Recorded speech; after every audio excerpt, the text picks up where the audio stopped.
Hello，各位同學家長，大家好啊！歡迎嚟到我哋匯智國際教育嘅海外升學平台。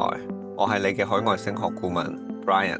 咁喺呢一段影片裏邊呢，我就將會為大家介紹我哋呢個平台啦。咁呢，仲有我創辦呢個平台嘅背後故事啦，以及呢係同大家分析呢喺眾多升學機構裏邊呢揀選我哋平台呢係有啲咩優勢嘅。咁事不宜遲啦，我哋即刻開始啦。咁首先呢，我想講一講我哋嘅背景資料啦。我哋嘅創立靈感呢，其實係嚟自於中文睿字一詞嘅，英文 Rooji 呢亦都係取其諧音嘅。咁 Rooji 嘅全稱呢，就係 Ride with us and go intelligent。咁啊，亦都係希望可以透過智能嘅教育啦，都係希望大家透過人工智能係去啟發我哋嘅學生同家長嘅。咁呢個係我哋嘅願景同使命啦。咁我哋係希望改變海外升學嘅現狀啦，亦都係培養下一代嘅全球領袖嘅。咁喺呢度點解選擇匯智呢？我哋嘅服務上面呢，我哋有1對1嘅升學諮詢啦，有強大嘅在地支援啦，有運用最新技術嘅人工智能配對啦。咁亦都有我哋獨特嘅 AI 混合模式嘅。咁就通過 AI 技術啦，去全面幫助學生簽證啦，完成學校嘅報名過程啦，等等啦。咁啊，確保學生咧喺留學過程裏邊咧，就係即時會獲得指導嘅。咁就呢個係我哋嘅人工智能配對啦。大家咧只需要花5分鐘嘅時間咧，輸入大家嘅資料咧，咁就可以揾到適合嘅學校㗎啦。咁就特別適合於仲未有頭緒嘅學生同埋家長啦。咁遲啲我哋亦都會整另外一段影片咧，係會教大家一步一步咧咁去完成呢個智能配對嘅。咁依家咧就進入我哋嘅分析環節啦。咁喺核心模式上邊咧，我哋就會採取一個獨特嘅混合模式啦，運用最新嘅 AI 技術同埋我哋經驗豐富嘅顧問，咁就係組成我哋呢個核心模式啦。喺個人化嘅程度咧，我哋比一般傳統嘅代辦同埋 B2B 平台高好多啦。喺數據分析、在地支援，我哋亦都係比一般嘅升學機構咧係做得全面嘅，亦都係最重要咧。依我個人經驗覺得咧，就係錄取後嘅支援啦。好多時候傳統嘅代辦 B2B 甚至係獨立顧問咧，好多時咧係學生家長去到當地係入咗學之後咧，咁支援咧就會係相對比較慢，甚至係完全係停止嘅。我哋亦都唔希望有呢個情況發生。咁所以咧，我哋就會係持續支援我哋嘅學生，直至到去係有一個 change of education level， 意思係指佢由中學轉到去大學。咁我一般嚟講咧，我哋就會重新再有一個新嘅 pathway offer 俾佢哋，希望佢哋可以 renew 噶啦。咁簡單講一講我嘅教育背景啦。我係喺香港讀中學同埋小學嘅。咁跟住咧，其實係我係第一屆 DSE 啦。咁啊，跟住就去咗香港城市大學讀書嘅。咁跟住就 drop out 咗，就去咗美國。由頭讀過啦。咁就讀 Foothill College， 一間喺灣區嘅 Community College 啦，社區學院啦。咁跟住咧，我就transfer 去咗 ASU， 都有3.7嘅 GPA 咧，順利喺 ASU Bachelor of Arts Global Studies。BA Global Studies 咧就畢業嘅。咁跟住咧，用年半嘅時間啦，亦都係讀完我嘅碩士課程嘅，喺 Thunderbird School of Global Management， 亦都係 part of ASU 嘅。咁跟住咧，我就中間就喺美國做過嘢啦，亦都喺香港做過嘢。咁啊，而家其實喺加拿大多倫多係做嘢嘅。咁亦都係同當地嘅學校有友好嘅關係啦，例如 Columbia International College、ASEC Cumberland Heights、University of Toronto 等等嘅學校啦。咁我自己頭先講過喺唔同嘅地方做嘢，尤其是喺美國嘅時候啦，係做過 Amazon、Caesar Entertainment 係美國最大嘅娛樂公司。咁佢旗下嘅酒店都好出名㗎啦。如果大家有去過 Las Vegas 嘅話，Caesar Palace 啦係佢哋旗下嘅酒店啦。其實好多 brand 咧都係佢哋旗下嘅。咁跟住我嚟加拿大咧，亦都係喺 Kia 咧係做過銷售嘅工作嘅。到選校策略方面啊，咁第一樣啦，咁好多時學生家長問點揀啊，咁我就會第一樣即刻同佢講呢，就係切記一定要係跟你嘅興趣去揀科。點解呢？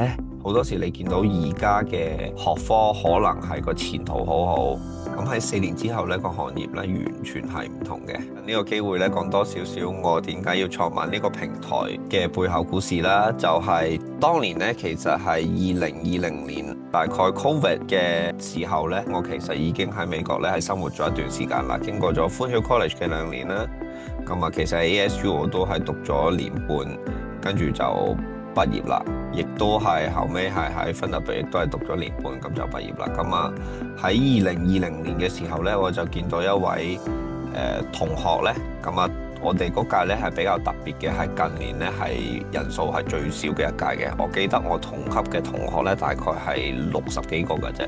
咁所以呢，我哋嗰個 cohort 呢，就每個學生呢都係好 close 嘅，同埋尤其是而家咧，佢係多咗好多 ASU 嘅學生係升讀 Thunderbird School of Global Management 啦。咁所以我哋嗰屆咧，亦都係比較唔同咧，就係叫做最後一屆咧，嚟自五湖四海嘅人嘅，即係有少少同香港有呢個好似我英華嘅經歷咧，又係就係最後一屆唔係直至小學升上嚟㗎啦，又係嚟自五湖四海啦。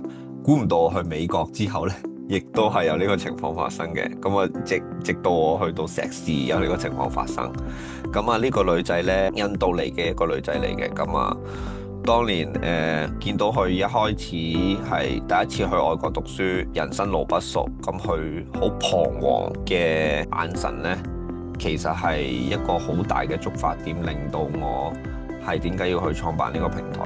原因係因為好多唔同地方啦，包括印度更加係啦，就好多好唔可靠嘅海外升學機構呢，就叫做半賣豬仔，係擁咗好多學生呢去一啲比較易入嘅學校啊，或者係佢哋賺 commission 多嘅學校啊，或者係佢哋好多時咧收咗錢呢，掉到個學生去到嗰度呢，完成咗噶啦，咁就唔辦事噶啦，亦都係冇同學生做好多資料搜集等等嘅。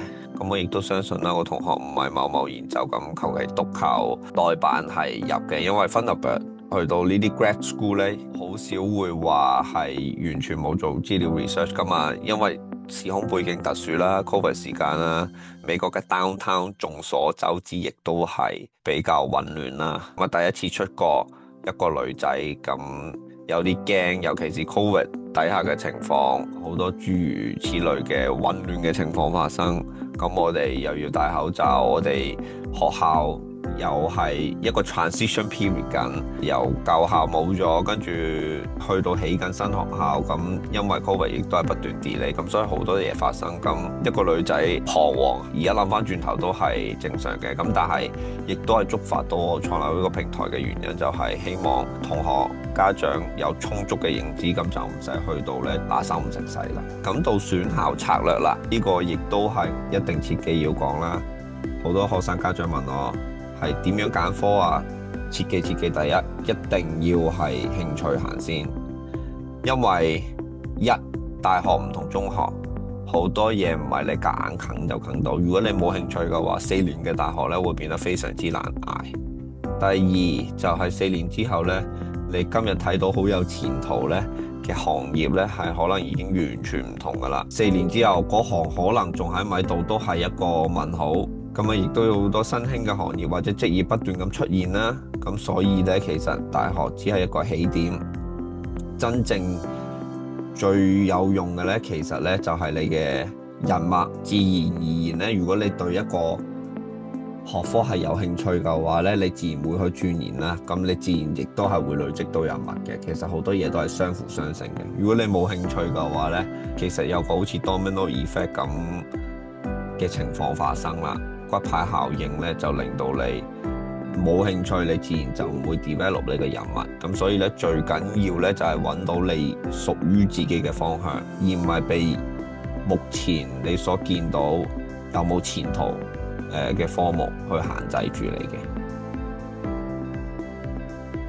咁呢個係我哋升學平台嘅版面啦。咁參加咗我哋之後咧，咁學生家長咧都會 step by step 睇到咧，你哋係去到邊個步驟啦。咁亦都可以隨時同我哋進行專業諮詢，係去配對最適合自己嘅學校嘅。咁呢個係我哋一般個人化嘅升學規劃流程啦。完咗諮詢之後呢，咁大家呢就選合適自己嘅方案。咁喺方案裏邊呢，其實都好 flexible 嘅。點解我哋話高度個人化呢？